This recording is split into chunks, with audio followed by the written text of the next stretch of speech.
Hello! Comment réagir face à la situation par rapport à ces placements financiers quand on voit que ça fait le yo-yo? Si vous êtes déjà abonné à Leader Stratégie Monnaie, c'est super, je vous apporterai des compléments d'information. Si ce n'est pas le cas, je vous laisse le soin de le faire. Vous aurez régulièrement de l'information pour vous aider à avancer sur vos finances et vos placements financiers et immobiliers. Voilà, c'est tout de suite parti. Je vais vous livrer donc justement un petit compte rendu d'un entretien que j'ai eu hier avec un de mes clients qui se posait des questions par rapport à ses placements financiers, notamment sur la partie qui fluctue le plus, c'est ce qu'on appelle les unités de compte par rapport à ces fonds euros. Tout de suite, je vous montre, je prends son relevé de situation que j'ai gommé bien sûr pour des questions de confidentialité, mais ça, il y a 3-4 conseils qu'on peut en retenir pour vos propres finances. C'est parti. C'est parti. Tac. Allez, viens ici mon chéri, on est parti.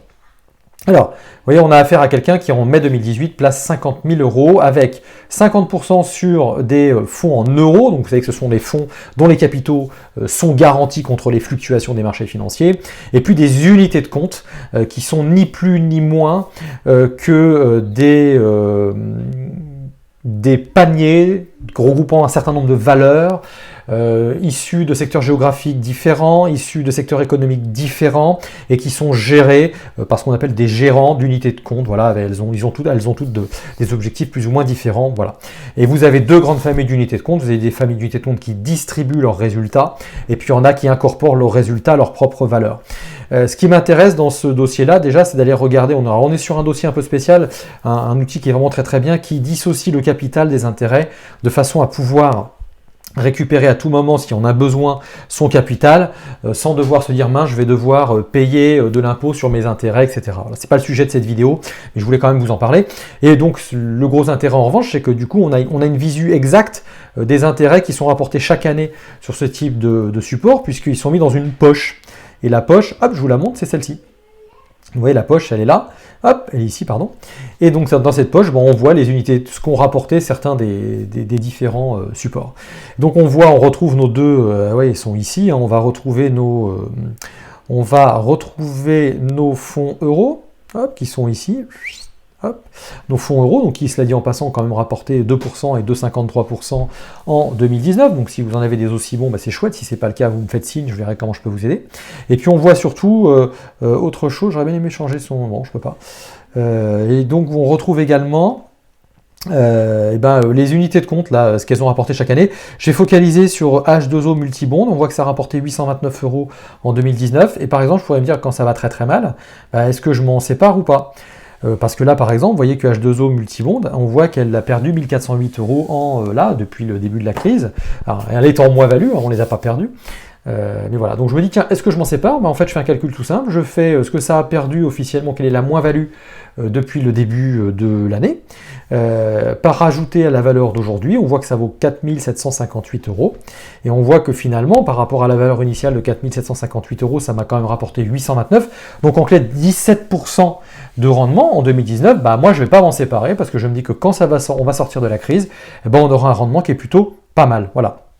Donc les conseils que je voulais, l'expérience qu'on peut tirer de cela, les questions à vous poser, je m'en poserai 4 à votre place si je devais arbitrer sur mes placements financiers. D'abord, quelle est la part des unités de compte par rapport à mon patrimoine global? Donc si j'ai, 30 000 euros de placés sur des supports qui bougent pas mal, ça représente combien par rapport à l'ensemble de ma richesse entre mon patrimoine immobilier et mon patrimoine financier? Et puis après, je fais une deuxième analyse par rapport à mon patrimoine financier. Qu'est-ce que ça représente exactement de façon à relativiser? C'est-à-dire que si à un moment donné, vous avez 90% entre l'immobilier, les placements fonds euros, livret A, placement pépère, comme je dis, si vous avez 10% qui fluctuent, vous l'avez fait en connaissance de cause, ça permet de relativiser, quoi. 2, posez-vous la question si vous commencez à manquer de confiance dans l'ensemble du système financier. Pareil, dites-vous combien le système financier m'a prêté, donc combien je dois au système financier par rapport à combien je lui ai apporté. En clair, combien j'ai emprunté aux banques, par exemple, par rapport à ce que j'ai apporté et ce que j'ai mis en épargne dans le système. Si vous avez emprunté pour votre maison et le reste 300 000 euros, vous devez 300 000 euros au système et vous n'avez placé que 50 000 euros, c'est peut-être pas la peine de vous faire des nœuds en cerveau. Si le système s'écroule et que vos dettes sont liées par exemple à des placements pour emprunter, pour acheter et acquérir de l'immobilier, vous êtes au final propriétaire de vos murs. Donc l'un dans l'autre, ok, vous aurez perdu sur les placements financiers qui ne vaudront plus rien, mais vous aurez toujours vos murs. Par rapport également à vos unités de compte, allez regarder ce qu'elles ont donné dans le passé, hein, même si, comme on dit, les performances passées ne préjugent pas des performances futures, ça peut vous donner quand même une certaine visibilité. Et puis, essayez peut-être, c'est le point numéro 4, tiens, je pourrais mettre, point numéro 4, allez regarder les unités de compte qui distribuent leur rendement plutôt que celles qui incorporent leur rendement à leur valeur, voilà, ce qui permet finalement, dans un certain cas comme des outils comme celui-ci, de pouvoir tout de suite aller prendre ces rendements régulièrement, au moins ceux-là ils sont gagnés et on n'en parle plus.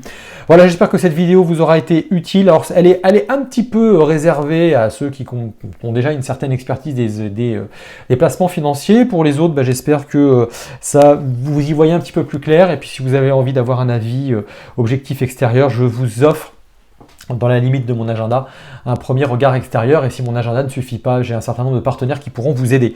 Thierry, @leader-stratégie avec un y.fr pour vous servir. Prenez soin de vous, mes chers amis, à très bientôt.